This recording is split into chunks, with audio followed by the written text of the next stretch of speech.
So children, today we'll deal with third chapter in moral science, and the third chapter is self-esteem. So before going deep into the chapter, first of all it is important for all of us to understand what actually self-esteem is. So self-esteem in a general sense is self-respect, self-appraisal, self-love and so on.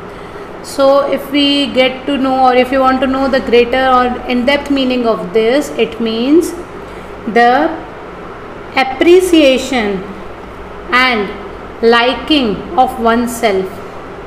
If I am appreciating myself, if I am liking myself in terms of my appearance, my beliefs, my emotions, my behavior, so that all will come under self-esteem.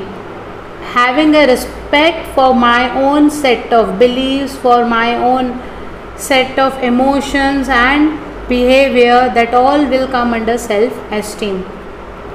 So if you are not having a self-esteem, if you are not having your self-esteem, you are prone to, or you are very likely to get into the zone of depression. See, there are many students who bully each other, like they tease each other, who make fun of each other. So all these things should not be taken to heart.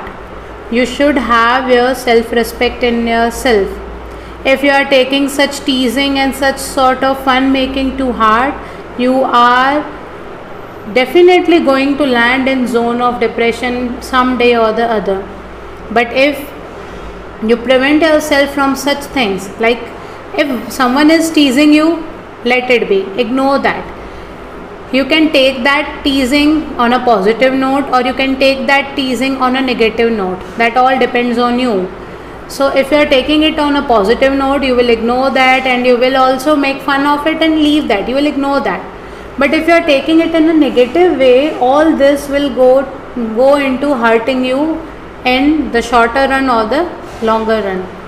So it will be much better if you understand yourself. If there are some drawbacks in you, you have to take out or analyze those drawbacks. Students, generally what I suggest to my students is just have a self-discovery once. In my moral science lessons, like in my 10th in Carmela, I studied self-discovery chapter. So there it was like, before discovering others, you have to discover yourself. Before making fun of others, you have to find out what reasons are in you that others are making fun of you. So just ignore such things, like if someone is making fun of you and all such things. But what is more important is you need to have your self-discovery. You need to understand what are your strengths, what are your weaknesses. So that all, if done, will give a sense of esteem, a sense of self-esteem within you. If you will understand and appreciate yourself, you will ultimately be called as self-esteemed person. So now jumping into this chapter,